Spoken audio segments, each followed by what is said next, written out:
to offer opening remarks. So just a moment, please. So some logistical notes while I bring up the agenda. We will have public comments later in the meeting. So if you remember the public who would like to sign up for public comment and you've joined us through the webinar here, please type your name into the chat box and we'll add you to the list. A note to everyone that we are going to record the meeting. We're starting to record it now for purposes of accurate notes and minutes. So please be extra mindful of what's on your camera and microphone. And so I brought up the agenda here. We'll open, as I said a moment ago, with opening remarks. We'll move to a major discussion item, which is unfinished business from the Commission's recommendations last year, and we'll hear working group updates, and then public comment at the end. Welcome, everyone. MDE Secretary Horacio Tablada has joined us for some opening remarks. Secretary Tablada, welcome. Thank you, Chris, and good afternoon, everyone. Welcome, commissioners, to this second quarterly meeting of the Maryland Climate Change Commission. As Chris mentioned, my name is Horacio Tablada. I'm the Secretary of the Environment as of June 1st. Previous Secretary Ben Grumbles left for a job at ECOS, which is a great, exciting national place to make national policy there. We miss him, but Governor Hogan asked me to serve as Secretary, and I'm very pleased to do that and to embrace and continue to work with the Governor and you members of this commission, in particular, regarding climate change in Maryland. We definitely have, want to thank some of the commission leaders, and Littner, Kim Coble, Chairman Brown, Michael Powell, Dr. Peter Goodwin, and Secretary Jeannie Haraway Riccio, and Jody Koster and Amy Lambert. I'm very, I've been with the Department of Environment, as many of you know, more than 36 years. And I have been involved with the, on the sidelines with the Climate Change Commission, but I've been involved with many commissions. Secretary Grumbles and Chris and so many other ones have been more engaging, but I do watch it and track what has been happening over the years with the Maryland climate change, and I definitely welcome everyone here, their ideas. We have built tremendous consensus, achieving good policy recommendations over the past years. And to me, the amazing goal, ambitious goal, and an amazing goal, 60% reduction by 2031 or net zero by 2045, and net zero by 2045, while still maintaining a growing economy that Maryland has been very proud, especially in the last 8 years. So we're really joined by tremendous staff. I mean, Chris Hoagland, Mark Stewart, and Chris Beck, and some of the others at MDE who work diligently every day into making Maryland a safer and healthier place to live, not just for some of us, but for all our generations coming up. So I really rely a lot on the expertise. I have asked Dr. Suzanne Dorsey, she's our deputy secretary. She was assistant secretary before. So she's being a tremendous partner in our growing at MDE. And I really welcome her scientific and expertise, background, experience, especially in this commission on climate change. So I asked her that so you can see Sarah as the chair of the commission. I know Secretary Grumbles was the chair, but I think she'll be very involved, very engaging, and can take the commission to a better level. So with that, you know how to reach me in case there's any questions and concerns or any issues. But with that, I will turn it over to Suzanne, who will take it from now. Thank you. Thank you, everyone. Thanks, Secretary Tablada. It is an honor to serve with Secretary Tablada, and I appreciate so much the challenge and the opportunity that the Commission provides. You know, the intent really is to have broad, inclusive discussions that result in recommendations that are practical and achievable. So even as we surge forward with this incredible new goal that we've set, we, with a sense of urgency, need to continue to work collaboratively to find the best path forward. I love the dual challenge of achieving decarbonization, even as we prioritize our economy. I don't think there's a dichotomy between strong, diverse economies and strong, diverse ecosystems and communities that are addressing the needs of a changing climate. I think it's really important as we move forward this year to remember that not all communities are impacted by climate change in the same way, that we have to make recommendations that try to anticipate the impact to how people live, and in particular, our vulnerable communities. And that may mean communities that are more at risk for flooding, but it also means communities that are more at risk for losing their jobs or their livelihoods. So as we move forward, it is our privilege to demonstrate that we can make progress in a manner that builds our economy and protects our most vulnerable citizens. You know this, but I think it's really important to say that Maryland is a global leader in climate change policy. And that's because of the good work that happens here monthly, weekly at MDE in the climate program daily. We're global leaders because we work together to tackle really hard problems. We use the best science, we have the best scientists, and we achieve real progress because we work together. I hope that over the next year, you will bring a sense of urgency, not complacency, to achieving additional results that move our state forward, even as our climate is changing. Thank you so much. Chris? Thank you, Deputy Secretary Dorsey. Perhaps at this moment, we can open up to our commission co-chairs for anything you'd like to say at the top here before we move to discussion items. I guess I could comment that, we've got a really hard hill to climb this year. And certainly I would join in the appreciation for all the commission members who are going to stick it out to this slog, because we've got a lot of work to do.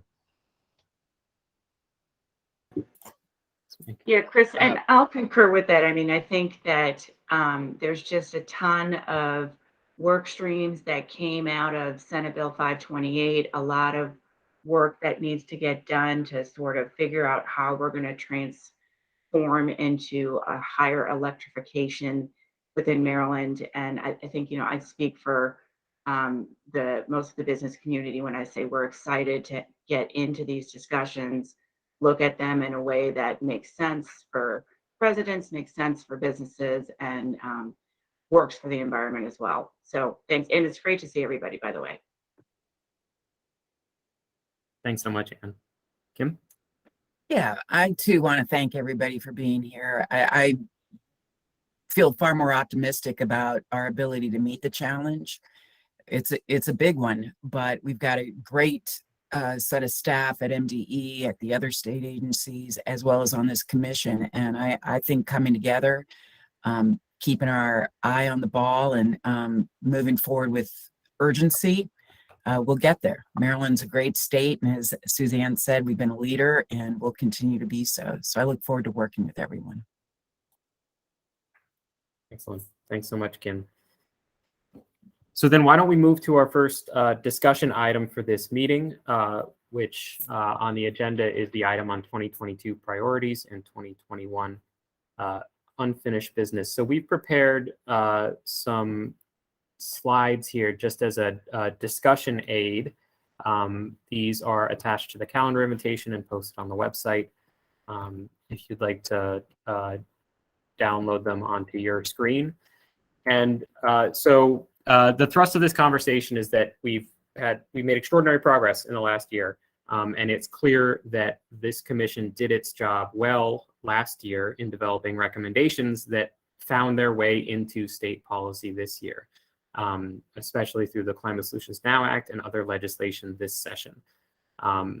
And the Climate Solutions Now Act in particular kicked off a number of planning processes, a number of studies and reports, some of which are due in the middle of next year, some are due at the end of next year. For example, the plan to achieve the new GHG targets.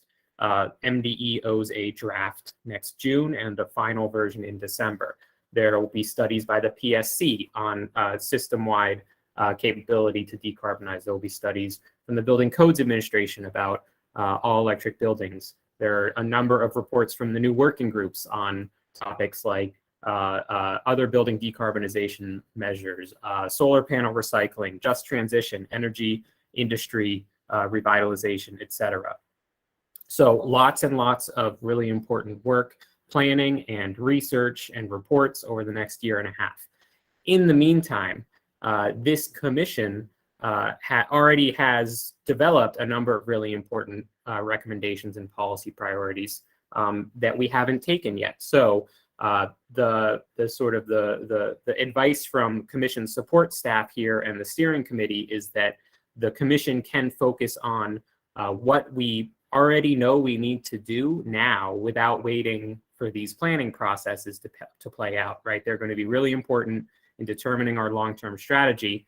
However, there are a bunch of things that we already, have studied and discussed and know actions that we need to take. And those aren't necessarily going to change with the outcome of those studies. So rather than waiting a year and a half to complete all those studies, let's keep moving in the meantime. So it's the hope of the steering committee and the commission support staff here that the commission can continue the momentum going while we all dig into a whole bunch of these research and planning topics.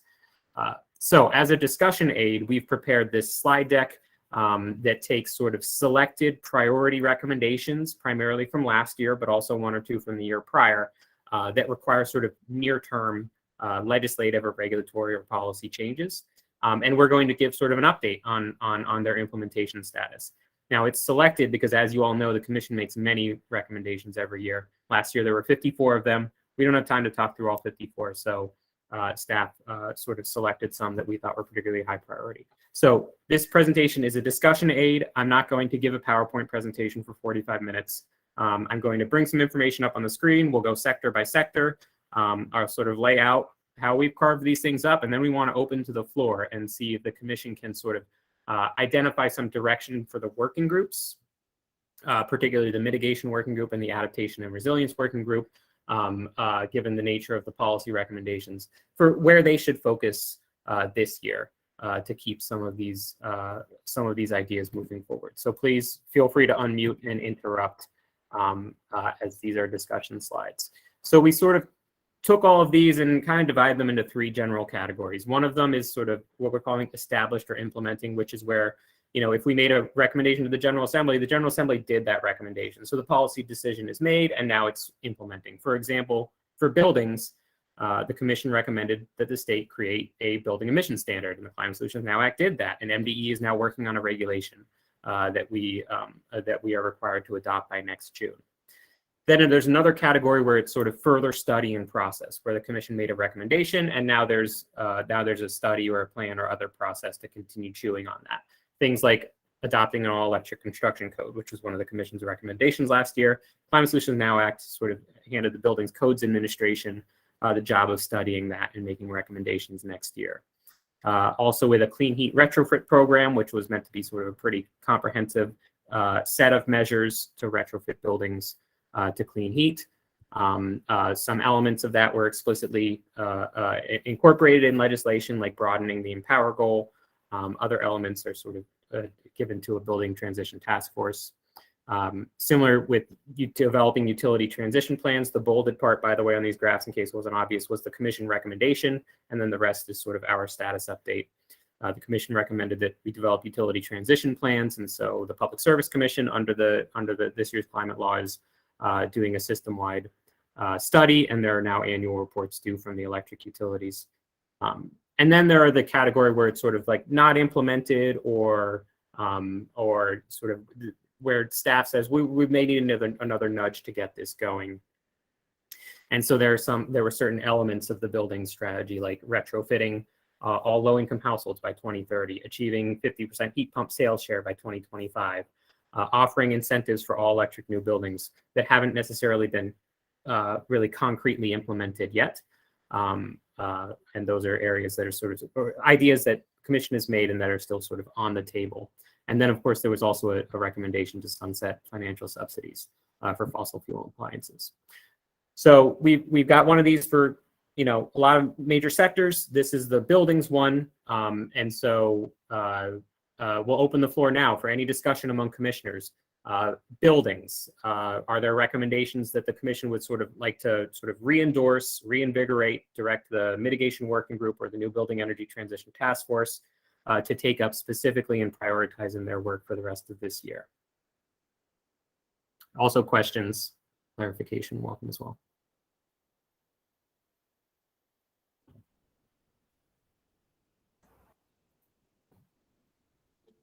Someone has to go first. David Lapp, Office of People's Counsel, welcome. Hi. Trying to get the camera going there. Thanks for all this work. I want to voice continued support for gas transition plans. Right now, our gas utilities are spending a lot of money on infrastructure that is going to be paid for by customers over many decades to come. And there's at least a substantial question as to whether those investments are smart investments for consumers as well as the meeting our state's climate goals, and whether those investments will be stranded. I'd also like to voice support for addressing the Empower subsidies for fossil fuel appliances. The Public Service Commission recently issued an order declining to end those subsidies. Again, there's serious questions about whether those subsidies are good, whether it's a smart decision for consumers to be investing in gas appliances that will last for 20, 25 years. In light of our climate goals and in light of the real potential for increasing gas rates.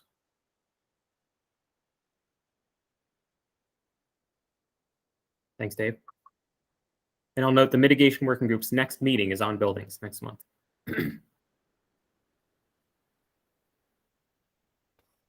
Other buildings thoughts from commissioners or reactions to what we just heard? Yeah, Chris, Chairman Senator Vincent. Pinsky here. Thank you. Because this will be a challenge, as Kim and Michael and a number of people said, to get to 60%, I would just encourage us, and I'll get back to a specific here in a moment, to really be bold and aggressive. We're not going to do it with a low-hanging fruit. And we want to achieve what is in the law of Maryland now. We don't want politics to get in the way. So I'm hoping we really have a freewheeling conversation and people put out ideas that can help us achieve it. And I think on the final category, retrofitting low-income households, shifting to heat pumps, as well as David said, shifting of power away from fossil fuel and using it for energy transition to clean energy. I think we have to talk about those things. I think we can't steer away from things that may be controversial. We don't have the time before 2031 to avoid controversy. So I think the more ideas we get out, whether it's on buildings or other areas, we've got to be very open and challenge ourselves and other committee members. I think we can't self-regulate because we'll only homogenize the ideas and they'll just be modest changes when we have to make fairly significant changes. Thanks, Chairman Pinsky. Okay, any other thoughts from commissioners on buildings for priorities? We heard a couple there. Another question is, is there anything that's sort of missing that maybe wasn't a commission recommendation last year, so wouldn't be included on this list? We also welcome those thoughts on those areas.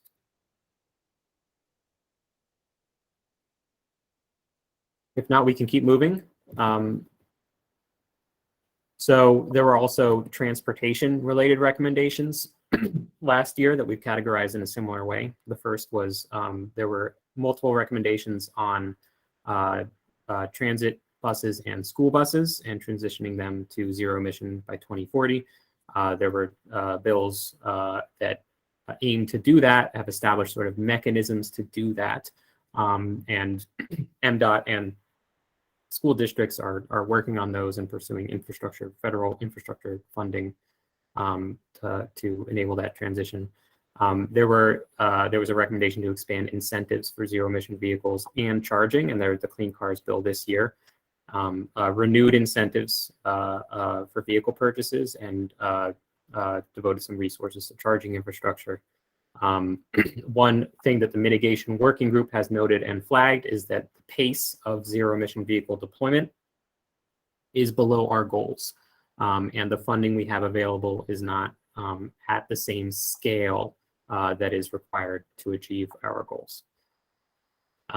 In the further study category, we have the recommendation to deploy an electrification plan for medium and heavy duty vehicles. That is further study in process because Maryland is participating with a number of other states in a multi-state medium and heavy duty zero emission vehicle action plan. That's in the final review stages.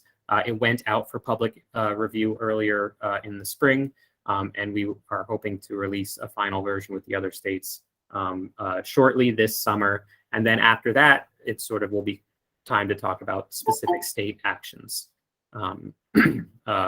Which of the potential actions that multi-state action plan identified that Maryland thinks are right to take here. And then there was also a recommendation to support the development of the Transportation and Climate Initiative. We have that in the not category because that program is currently on hold, that multi-state program. So transportation thoughts. As a reminder, this is the largest category of greenhouse gas emissions in Maryland, the transportation sector. And Chris, it might be worth just adding that this is one of two particular priority areas identified by the mitigation work group. We're working on, we're not neglecting any of these things, but there were two that we said were probably the most important, and this was one of the two. Thanks, Mike. And Kim? Thanks, Chris. A couple things. One is on the school bus deployment. There's an opportunity right now for, I believe 5 school districts in Maryland are considered to be top priorities by the federal government, by EPA, and eligible for funding.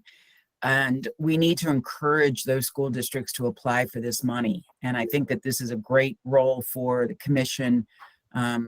Possibly Dr. Dorsey can sign a letter and really push them, but we need to educate these school districts who don't necessarily know climate change as much as we do, that it's a great opportunity. So I'd like to encourage us to take action on that now. Additionally, I think that you know, the advanced clean truck rule didn't pass last year, but I think that that's something that should be strongly considered for next year in terms of addressing the medium and heavy duty vehicles. Thanks, Kim. And I'll note on the school buses and the EPA funding, we are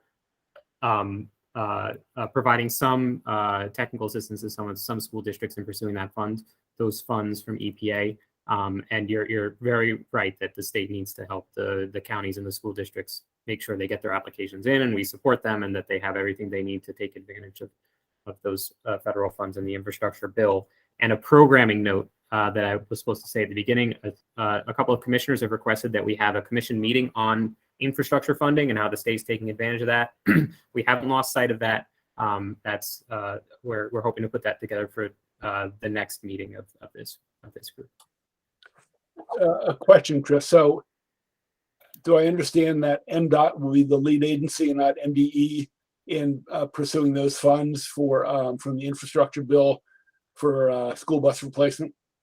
So the school bus, there's Deputy Secretary Lewis has his hand up, so he can complement what I'm about to say from the MDOT side.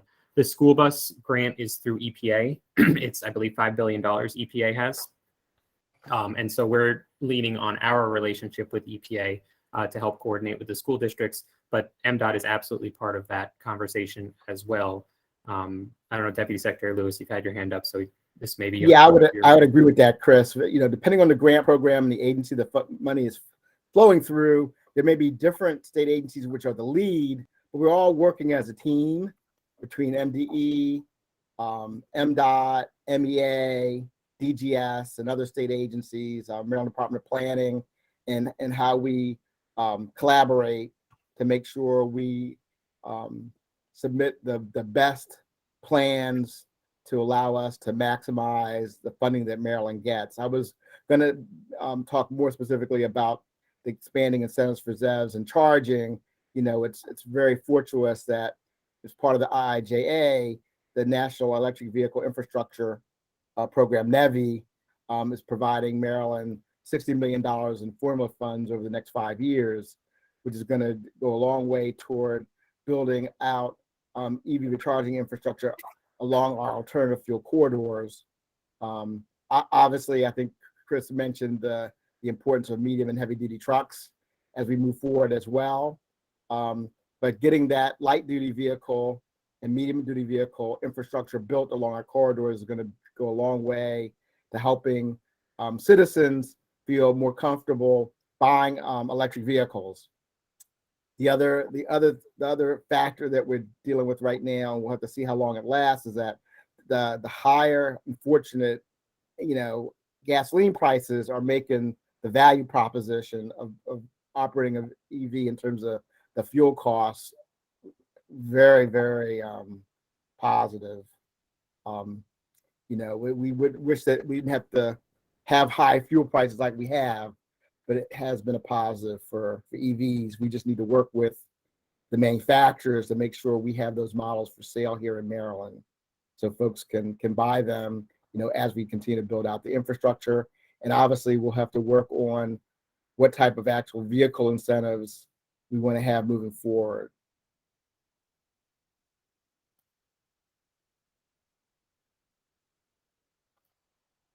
Thanks, Earl. And I'll note that MDOT has been applying for federal money for transit buses, and we've been supporting that on the MDE side.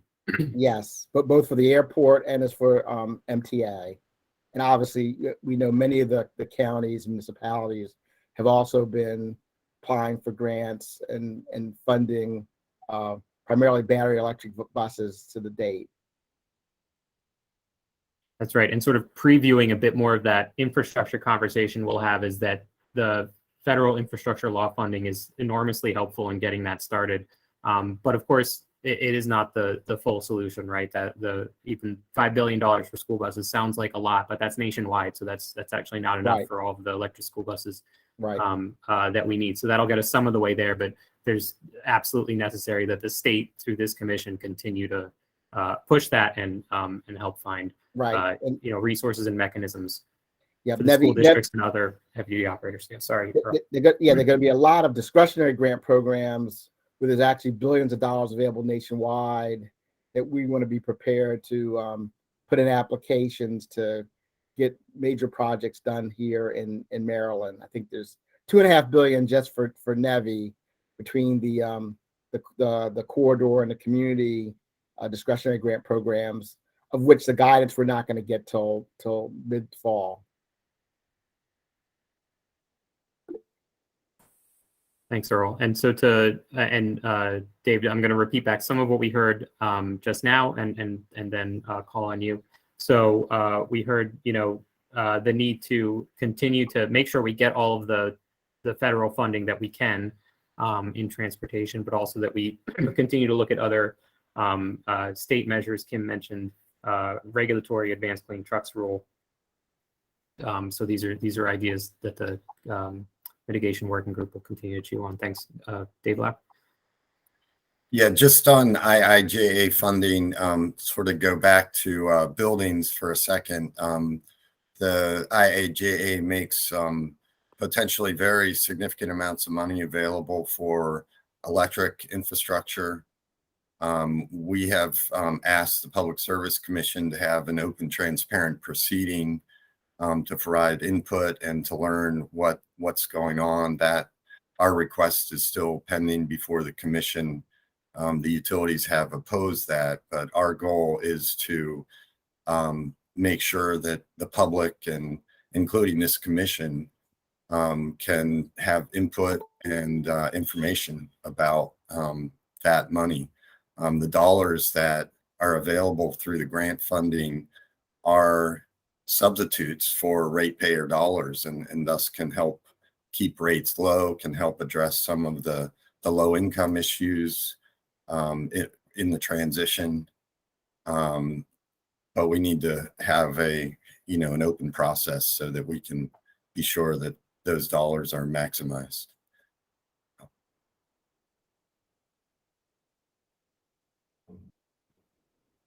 Thanks. Okay, any more transportation thoughts, reactions to the ideas we've heard? Anything we're missing? Any direction for the MWG and others on transportation through the rest of the year? Chris, are you asking for other areas that aren't? Sure, included? anything we haven't covered that we want to get on the table now and get the working Well, groups look, chewing on. Expanding mass transportation. I mean, whether it's from Charles County up to the DC area, whether it's the Red Line, whether it's the Mark Line or Penn Line for people to get from Frederick. I mean, we can't ignore that. I understand the current administration has other priorities, but whether those priorities are pursued or not, we have to expand the mass transit. We just have to. We have to get people out of their cars. And whether it's buses or light rail, whatever, I don't think we can ignore it. That's all.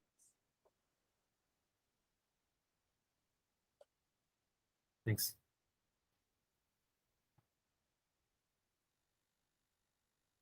Okay. Excuse me. If there are no other thoughts, we can move to the next topic. Electricity sector. There were a couple of electricity-oriented recommendations recently. We've sort of put all of them in the middle category. One of them was the Commission's recommendation for RGGI, the Regional Greenhouse Gas Initiative, the carbon cap and invest regulation that Maryland and 11 other states now implement on the East Coast for power plants. There was the recommendation that during this program review for RGGI that convened last year, that Maryland advocate for bringing that carbon cap down to 0 by 2040 to complement our renewable deployments and get us to a 100% clean electricity system. That's in the middle category because the program review is continuing. Maryland, we're actively participating in that process with the other states. And then there was also a recommendation that we pulled from 2020, which was for the state to establish a plan and a program to achieve 100% electricity, clean electricity by 2040. I believe there's no later than 2040. And as a reminder, there was a PPRP study ongoing on that topic that's due end of next year. I think it's technically January 1st, 2024. Mike mentioned ZEV deployments as a priority area for the mitigation working group. We're noting here that another priority area that the MWG flagged that it discussed last week during its meeting was the pace of solar deployments in Maryland as a priority near-term issue. As they're not, solar deployments are not happening as fast as we'd like to see them, or certainly not as fast as we would need to see them to achieve 60% reduction by 2031. So the MWG had a very busy discussion about that last week. So for on the topic of electricity system and decarbonizing it, are there other topics commissioners would like to offer or thoughts on the two outstanding recommendations that are being implemented?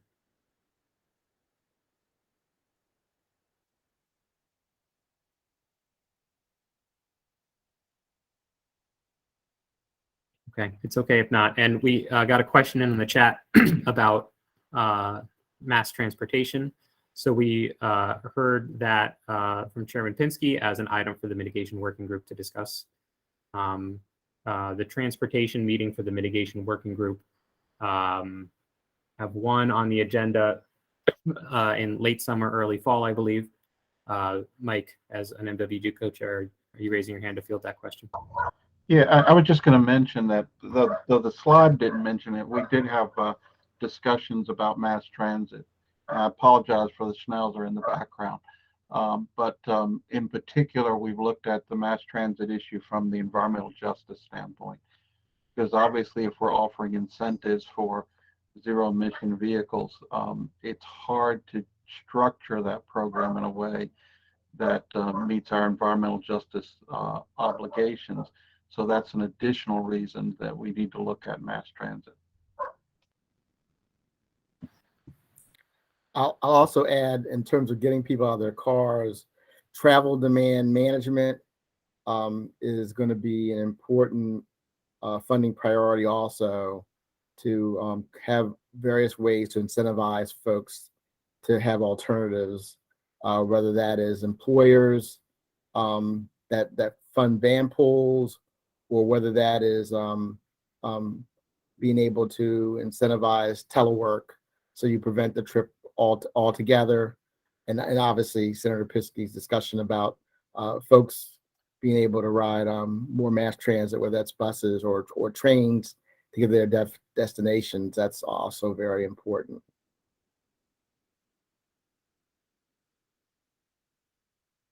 Thanks. So we've heard that heard that direction from the commission for the MWG, and so the MWG will get that up on the agenda. So for electricity, power sector, doors open for any thoughts. The MWG just met on that, as I mentioned last week, and is sort of chewing on some of the ideas that came up about ways primarily to accelerate solar deployments. So hopefully we can have some good recommendations for the commission to consider in the fall, coming from the MWG on that topic. So we can move on if there aren't any other. Yes, Dr. Goodwin. And just perhaps one question for the MWG. I know that energy storage was a very big concern. Is that also going to be part of the considerations this year? I think from my standpoint, yeah, the energy storage, there's no way you can look at solar without also looking at energy storage, right? They have to go hand in hand. The making this a priority was prompted by the fact that solar deployment of a utility scale is actually slowed rather than accelerate. And there's a variety of reasons for that, some of which are probably beyond our control, but some of which may be in our control. So that's why you see a focus on solar in particular, but I don't think you can do solar without the storage. But obviously we need to be deploying renewable power at an accelerating pace, and it's rather alarming that instead it has slowed. Yeah, and storage was part of the conversation last month as well. And I know it's going to be a part of the PPRP. Sorry, didn't spell out the acronyms before. PPRP is the Power Plant Research Program out of the Department of Natural Resources, who's doing the study on 100% clean electricity approaches. And I know that evaluations of sort of what energy storage would need to be in place to support that is going to be part of that. But since that is one of those studies that's being done for the end of next year, again, we're really interested in near-term actions to take in the meantime. So thanks, Dr. Goodwin, for getting that back up there in the discussion. The commission has made storage-related recommendations in the past, so we can dust those off and see if some of them need to be re-recommended again this year.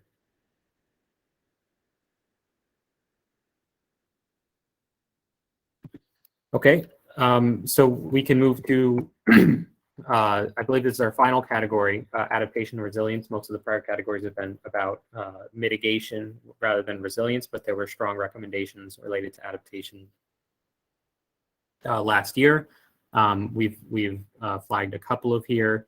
a couple in process category here, capacity for infrastructure resilience funds that DNR and ARWG are working on, as well as advancing the recommendations from the saltwater intrusion plan, which is extremely important, especially in Eastern Shore. This is an area where there wasn't quite as much legislative activity this year. So it's sort of the question about what we do now is a little bit different than in the mitigation area, but we are keenly interested in direction from the Commission on how to prioritize our efforts to make sure we have a strong set of recommendations this year to keep momentum going next year on the adaptation and resilience front. And since DNR manages this side of the process, I'll also pause here for any clarifications and additions on the DNR side or in our ARWG leadership.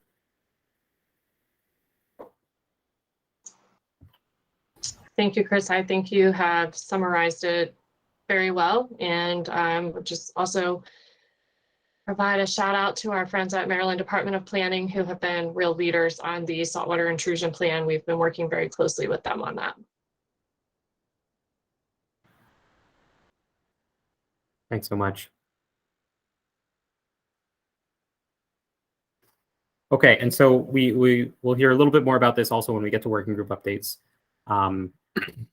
So we welcome feedback from the commissioners on ARWG priorities now or then.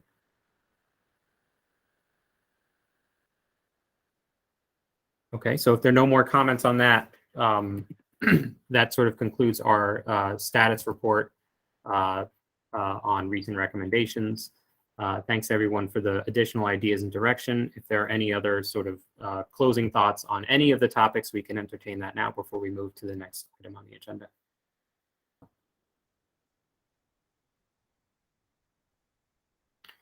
Okay, great. So next on the agenda, we're going to move to working groups and climate justice team updates for the commission.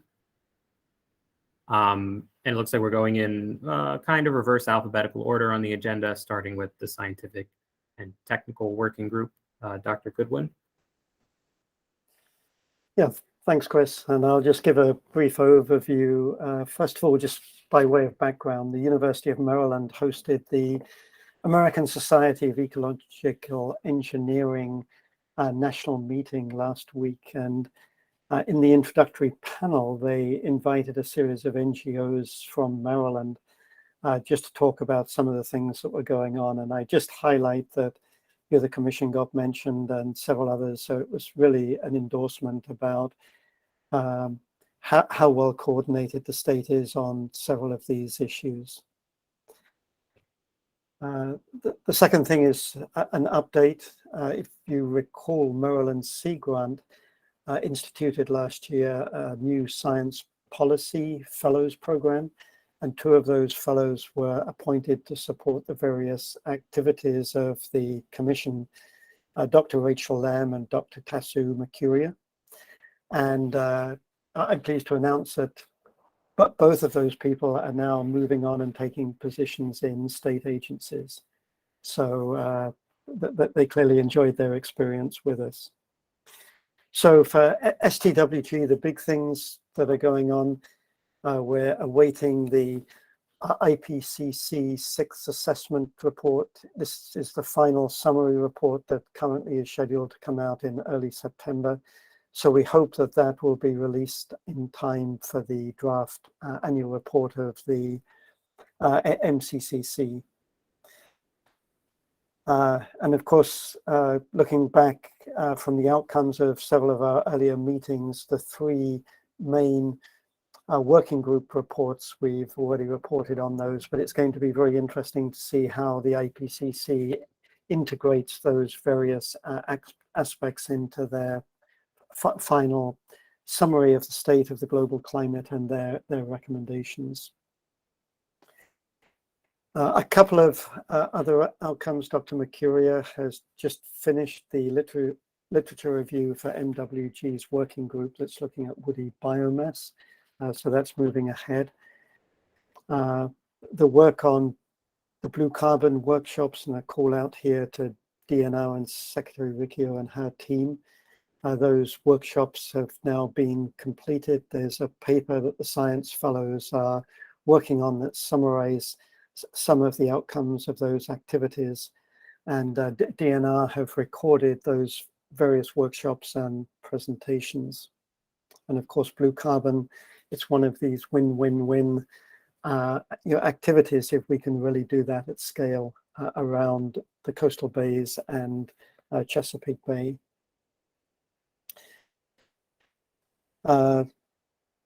Most of our activities have been in support, of course, as it should be for the other working groups, the coastal adaptation and the first coastal resiliency scorecard was put out earlier in January. That's a first in the world report card, so there's been a lot of interest generated in that product. A couple of other things very quickly. We're tracking, of course, both recent research publications and innovation, and in particular, we've been following the emergence of these FAST grants. If you're not aware of those, these are pretty significant sums of money that are put up for competition for game changers. And it started in rapid response to COVID and the pandemic. And now several of those groups are spinning off into climate activities. So we're following the emergence of those initiatives to see what might fit with the needs of the state. And the last comment I would make is we are in the process of finalizing external speakers. For those of you who haven't been following our monthly meetings, we divide those meetings into business or updates of the subgroups of STWG working on things, and we've been inviting an external speaker to address an issue of importance to the Commission or the other working groups. So we do have a couple of slots between now and the end of the year. So if there are ideas that anyone on the Commission would like, usually these are people from outside the state. So if there are particular topics that you'd like to know more about, or if there's a speaker you'd like us to reach out to see if we can get them to deliver a webinar, we're delighted to do that. So with that, Chris, I'll turn it back to you, and I don't know if there's any questions for STWG. Thanks, Dr. Goodwin. Yeah, questions, reactions for the STWG update? Speaker or topic recommendations in particular? And Chris, maybe if there are after this, they could work that through you or Mark. But the other thing that I would say is we are just in the process of interviewing for the next round of the Science Fellows through Maryland Sea Grant. So we hope to have, certainly from UMSI's perspective, our new fellow in place for middle of September. Great. Hey, Peter, Earl Lewis from MDOT. Have you been keeping up on current developments with solid state batteries, cleaner batteries as we move forward with, more wide use of zero emission vehicles? Yes, so Eric Waxman gave a talk, I think it was at the end of last year, but of course that's part of his center's expertise. But if you would be interested just in an update or to have a contact who's tracking that topic, certainly we could set that up for you, Earl. Definitely would be interested. Thanks, Peter. Yeah. And some of these new technologies, without getting into the details, are extraordinary. I don't know if you've seen those huge weights which were piloted in Switzerland earlier this year, where basically you jack a huge weight off the earth and then it gradually sinks as a way of storing energy. So there's some really incredible innovations coming out. Oh, definitely. For clean storage. But we'll note that, Earl, and follow that. But certainly it's on our list of topics. Thanks, Peter. Take care. Great. Thanks. Looking forward to all the scientific insight on lifting heavy weights. If there are no other questions for STWG, we'll move to the next working group in reverse alphabetical order, which would be MWG. Mike and Kim. Kim, do you want to start? You want me to? No, I'm happy to start. You know, our focal point has really been on the reducing of emissions. The Climate Solutions Now Act set these ambitious goals, which we've referred to. And so the last couple meetings, we've been ticking along, looking at opportunities to do that, to reduce emissions. We looked at the transportation sector, had a presentation from some folks from Washington State that had done some pretty impressive work around clean cars, and learned from them what they did, where their hurdles were, and how it could apply to us. We also had a presentation, I think this was mentioned earlier, about the solar industry and why we're not seeing more projects actually implemented. A lot of activity. I think if I remember the numbers correctly, there are 49 projects that have been applied for CPCN since 2011, but only 7, I think, have been operationalized. So that's a big gap. That's a problem that needs to be solved, especially as we look at improving renewables.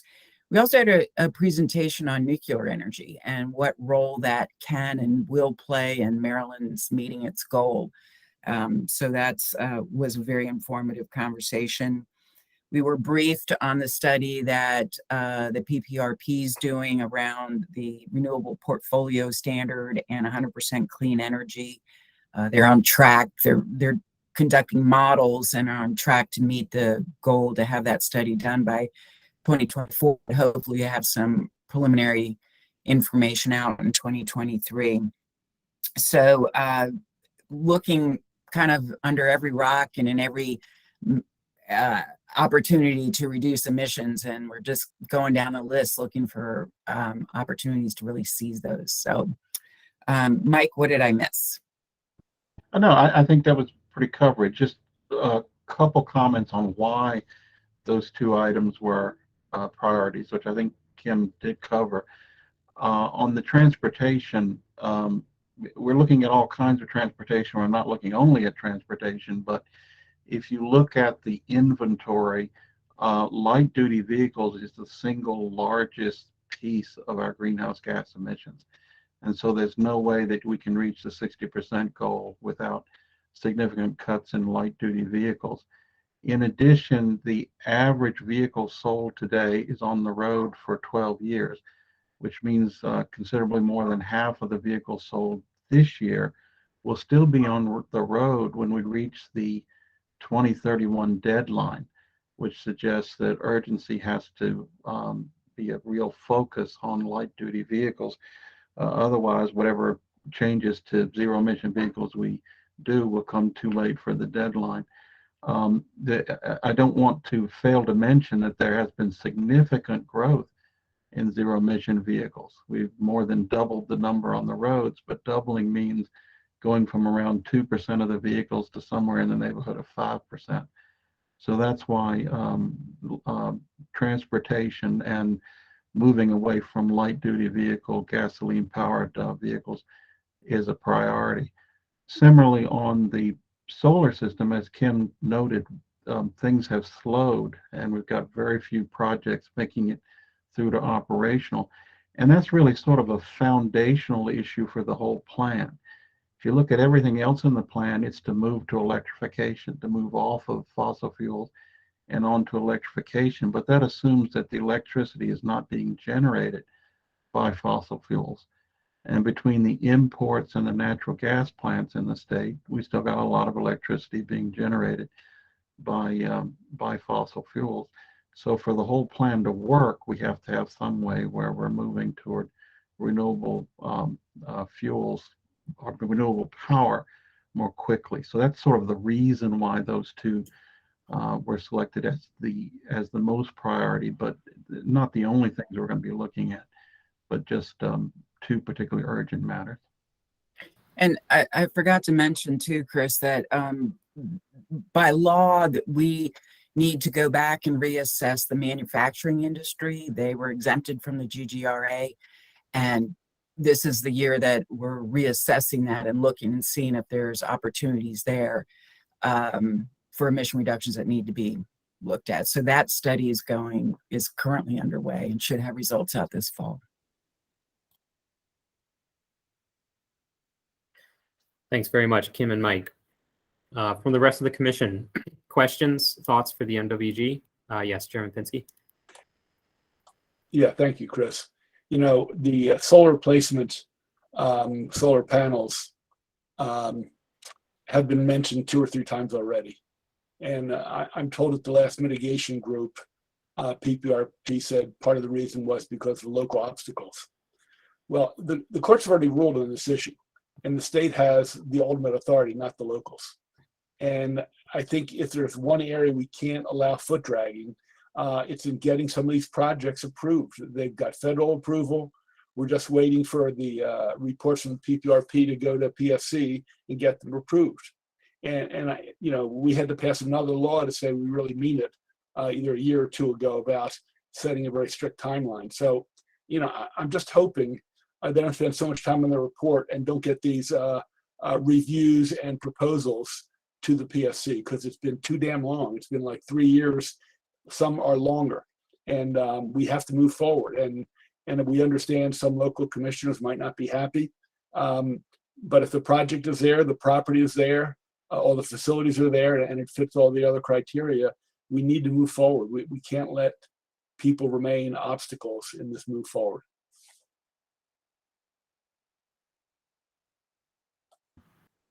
Thanks, Chairman Pinsky. I don't know if Kim or Mike, you'd like to offer any of the insights we learned last week on that.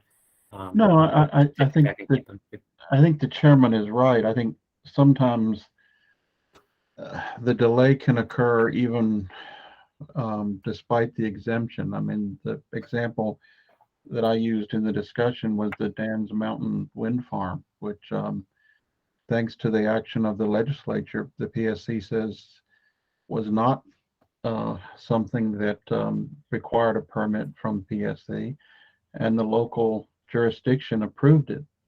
But nevertheless, litigation from neighbors has held it up, and it's been in suspension for 10 years.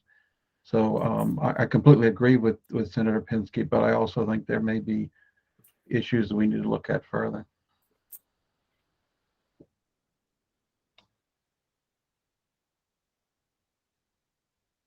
Thanks, Mike. Any other topics for MWG from the commissioners? Just to point out, Mark reminded us in the chat that we will be MDE will be publishing the final 2020 greenhouse gas inventory later this year. So that's right. We're just waiting on one final batch of data from the feds on building energy use, I believe. Okay, so then we can move to the next group on the list. Next working group is ECO. I know ECO had a big week.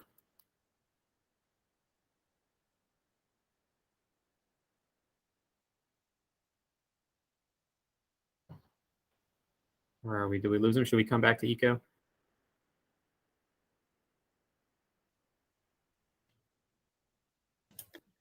looks like Amy's suggesting you come back. Okay. All right, thanks. Let's go to ARWG then, and then we'll come back when Amy's able to get things working. Great, thank you, Chris, and good afternoon to everyone. Certainly don't want to belabor the discussion and the point on solar siting, but I will just add that one of the biggest issues that we have is getting complete and accurate applications from the developers, and that's something that we're working very closely with them on. That is the #1 way that we can streamline the review process and move things along more quickly. But moving to ARWG, I do want to take a second to just quickly thank the governor and the Maryland General Assembly for their ongoing support of the Chesapeake and Atlantic Coastal Bays Trust Fund. In the next week or so, we will be announcing the awards for the current fiscal year. And of course, a big of the component of those projects are resilience and restoration funding, which is allowing us to lead by example in communities across the state, which ties directly to our annual work plan at ARWG. So with that, I'm going to turn it over to Sarah Lean to provide some updates from our work plan. Hi, good afternoon, everyone. I'm filling in for Christine Kahn today. She gave me 4 main topics that the ARWG has some updates on. The first, we already saw introduced with the 2021 update, which was the saltwater intrusion plan. During the month of June, the Maryland Department of Planning organized a sub-team of agency representatives, and they had 3 different meetings. And they developed an inventory of existing state strategies and solutions that align with the opportunities to support wetland migration, assisting coastal landowners, and inform a statewide wetland adaptation plan. That inventory was then analyzed, and the group identified gaps in the existing state approach, ideas to fill those gaps, possible areas of improvement across coordination, and then ideas for how to deliver on the ground services. One idea that emerged from that analysis was to develop a marsh migration management plan template that would tell you how to improve the climate resilience of an individual parcel's social and ecological resources. And the Nature Conservancy, which is a partner organization to ARWG, has initiated something they're calling the Resilient Protection Framework. And it will outline the hows of resilient land protection, management, and financing, and meet that goal, ensuring that marshes have the space to migrate and that landowner needs are addressed. So very exciting that project is initiated and happened to be identified from that analysis as a key idea to fill gaps. MDP will continue to facilitate these subgroup meetings throughout the rest of the calendar year in order to reach agreement on the analysis, and then they will present those findings to the state agency saltwater intrusion team as well as the ARWG. The next update we already saw as well, which was the building capacity to compete for natural infrastructure resiliency funds. This is again to take advantage of the federal funding that would look to nature-based features. And DNR has provided a contract through our Chesapeake Bay Implementation Grant, which is EPA dollars that they provide to the state. And they are procuring technical and community services that would help us identify targeted resilience areas. And the idea is you would have these areas, they would develop a pipeline of projects that would then be priorities for going after this federal funding. One of those targeted resilience area, will be on the lower eastern shore within the Pocomoke River drainage, where they're looking at climate impacts from sea level rise. It will specifically focus on impacts that the Pocomoke city residents face. Christine has already reached out to county officials there. They are extremely eager and interested to pursue the conversation. So that's hot off the press. The second TRA will be on the western shore, most likely in Washington County's Hagerstown and Antietam Creek watersheds. And there they're looking to address inland flooding impacts from extreme storm events. Christine got on the phone with some of those county staff today, and they're very eager to continue those conversations. So when Christine was briefing me on this, she very much emphasized that MDP's regional planners were extremely influential and just very helpful in finding these TRAs. So she wanted to make sure that I definitely thanked our colleagues there. And then the third update, the environmental justice, climate justice, and public health priority of ARWG. At the May 11th meeting, this was the focus. There were speakers from University of Maryland School of Public Health Department and the Maryland Department of Health. And they were talking about how to incorporate health impacts with public health tracking and some tree planting strategies, particularly the 5 million trees initiative, and all of those to address urban heat island health and equity. The group will continue these discussions and are looking to advance these types of projects in their upcoming work plan.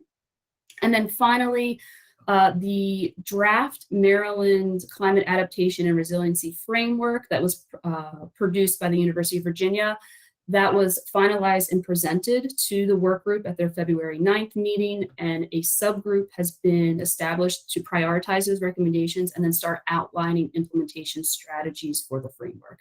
And again, this will serve as the work plan for the ARWG for the next 10 years and the upcoming annual work plan as well. Thanks so much, Sarah. Sure. Questions, reactions to ARWG? One reaction I have as someone who supports one of the working groups is 10-year work plan. That's pretty impressive. We sometimes feel like we're like 3 weeks out with the MWG, but ARWG items from the commission.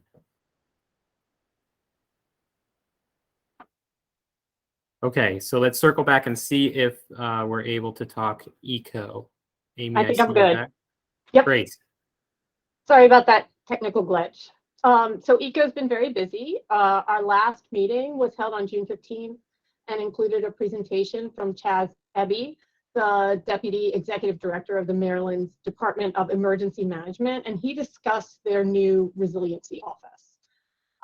Last week, ECO hosted a public webinar on June 23rd. It was focused on the Climate Solutions Now Act. Of the 183 people registered, more than 145 attended, which is nearly 80%, which is really great in terms of typical webinar participation. Dr. Dorsey set the stage for the webinar with a really great opening speech filled with hope. Kim Coble gave a brief overview of the commission, followed by Chairman Pinsky and then Mike Powell, who discussed the Climate Solutions Now Act and then next steps. Chris Beck moderated the Q&A portion of the talk, and participants had a lot of great questions. And the webinar was covered online by a news site, Maryland Matters, and the recording of the webinar is now on YouTube, and it's linked on our website directly to that YouTube. I can put a link in the chat. I'd like to thank all the speakers, as well as Chris and Susan Casey, for all the help in developing and delivering this successful webinar. I think it was a really great footprint for the success of this type of a thing. Lastly, a subgroup of ECO has been working diligently on a new logo for the commission, and we're ready to present that to the commission. Is it okay if I share my screen real quick? Go for it.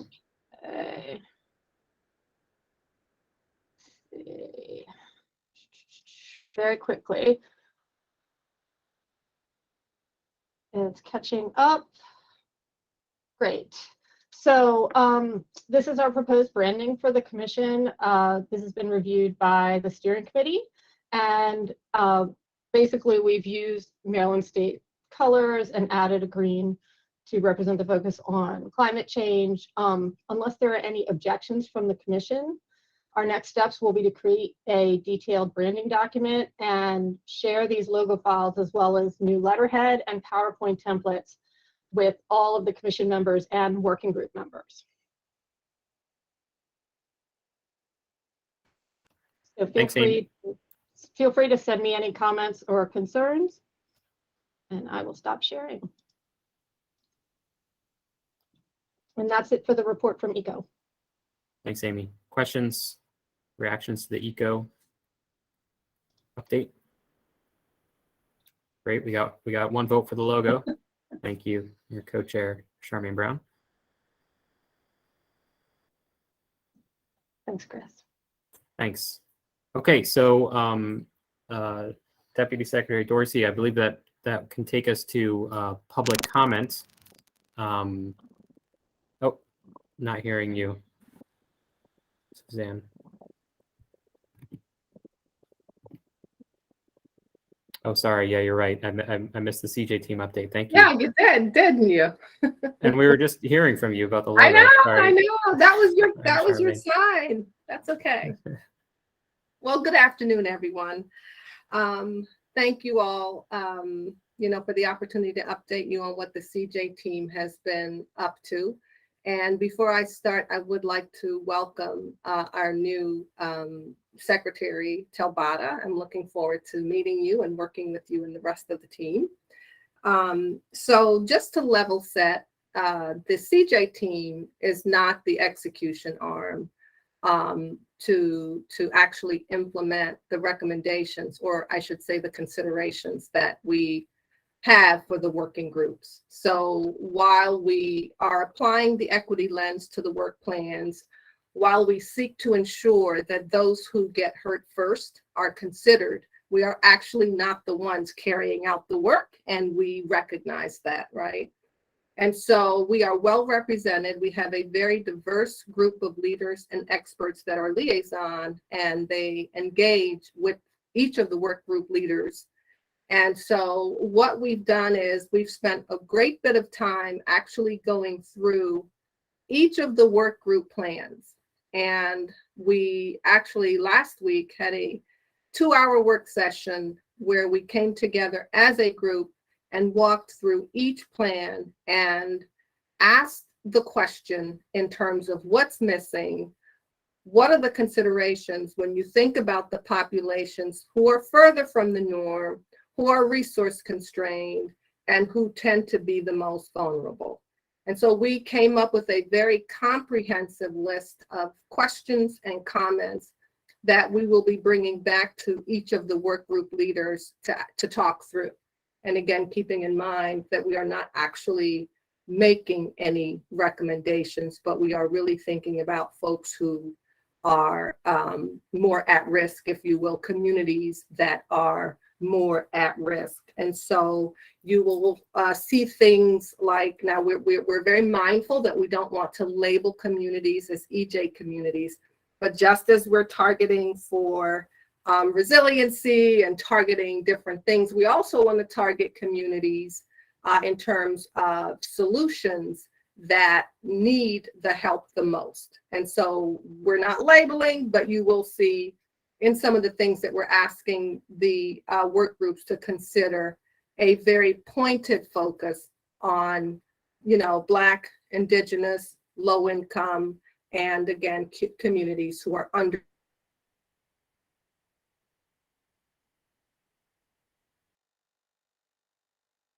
the equity lens. We're really doing it in a way that focuses on what we have determined as a group are the core climate justice issues.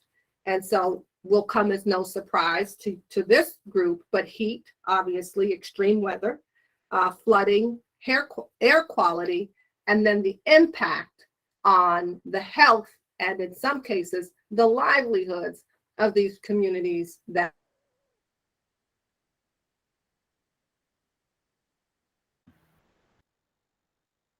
Charmaine, we're losing you. Okay, are you hearing Oh, me you're now? back. We hear Okay, you now. beautiful. We lost you at communities. Well, so the other thing, at-risk communities is really where our focus is. And the other thing that I wanted to say is we are also focused on bringing in speakers. One of the things that I'm very passionate about is making sure the people that are doing the work, the people who are doing the work, are being supported in the work. And so some of the names that we're talking about are Delegate Smith, because of her expertise in helping to embed, you know, justice issues in policy. And so we think it would be beneficial for our group to hear from someone like her. We've talked about Dr. Sokobi Wilson, and we've talked about others. And so we will be having a speaker series. And finally, we will be bringing to this group sometime in September an unconscious bias overview. I can't call it a workshop, but Dr. Lee Meadows, who's a professor at Walsh College and has been doing diversity, equity, and inclusion work for over 30 years, agreed to come in and to do an overview of unconscious bias for our MCCC. And, you know, obviously the CJ team will be a part of that. Now, I have had conversations candidly with people who have said, you know, I've done this sort of thing before. What are we going to get out of it? And I will just tell you, as somebody who's been doing DEI work for a very long time as well, I think we get out what we put in. But one thing I do know for sure is if you have a brain, you have bias. And the whole idea here is to empower the people doing the work so that we can be more aware of our blind spots and what tends to get in the way.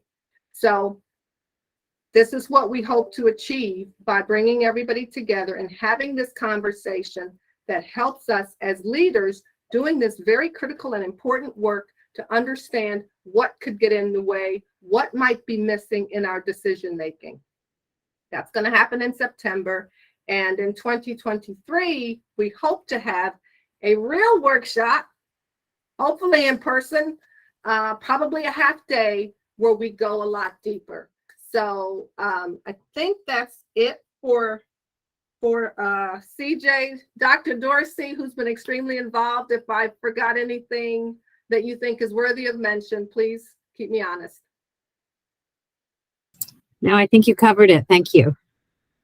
Thank you. Thank you, Chris. Thank you. Questions, reactions for the CJ team update?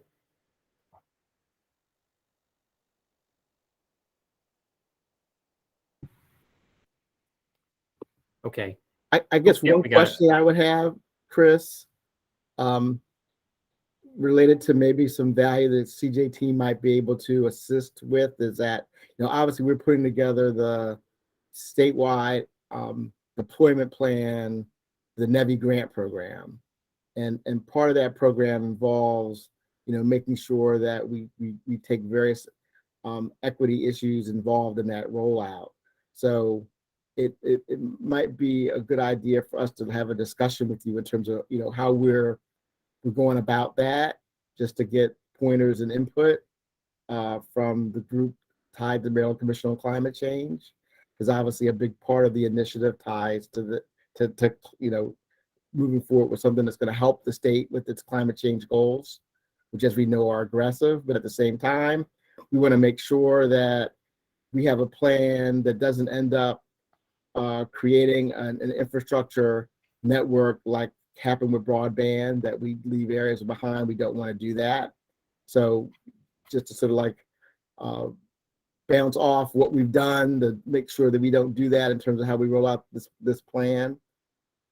So I'd say sometime in the not too distant future, we might want to sort of tie into the environmental justice team, tie it with Maryland Commission on Climate Change, just so we have, a half an hour to share some information with you. And I would like that. In fact, when you were doing the update, I was thinking that we needed to connect. So let's definitely follow up. Thank you. Gotcha. Okay. We'll work with Suzanne and Chris to make sure we're able to get some folks here together with some of the team. In the not too distant future. Hey, Earl, it's Devin. Can you hear me? Yes. Hey, Earl. Just on that thought too, as you know, I oversee the Environmental Justice Commission, and I think the EJ Commission would also be interested in having a conversation later about that as well. Sure, that'd be fantastic. Cool, thanks. We'll touch base. Shall I work through you, Devin? Yeah, you can work through me. All right, thanks. Great. Other items for CJ team? Okay, thanks so much, Charmaine. So we're reaching public comment. So if there are any members of the public who'd like to offer a comment, please put your name in the chat box and we'll add you to the list. And then if there's anyone who's on the phone, which just checking here, I think we don't have any phone numbers on right now. Everyone's participating through the webinar. So any members of the public who'd like to offer comment, please put your name in the chat box. We'll add you on the list.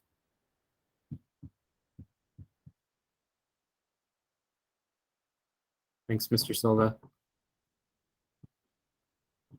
So it looks like we don't have anyone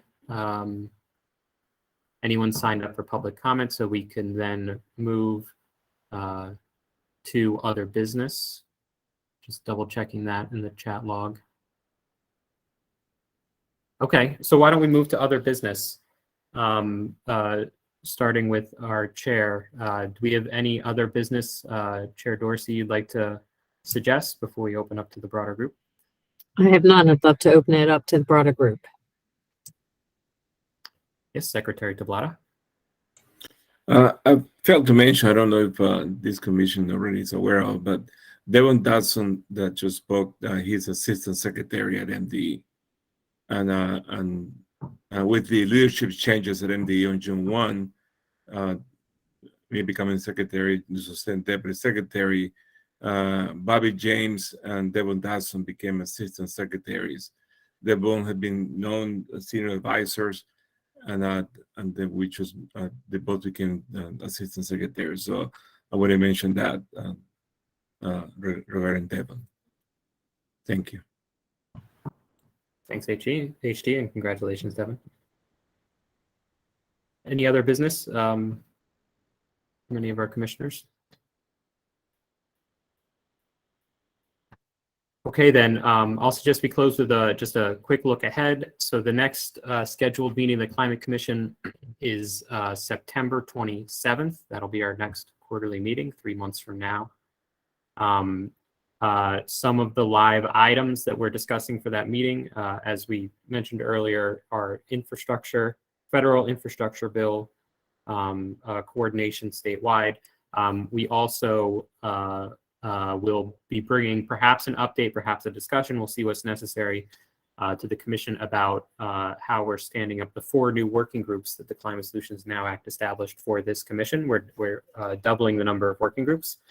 So that's going to be a task for the commission to coordinate those additional groups, additional responsibilities, additional voices. So we'll bring more to the commission at the September meeting. And then it'll, of course, be recommendation season.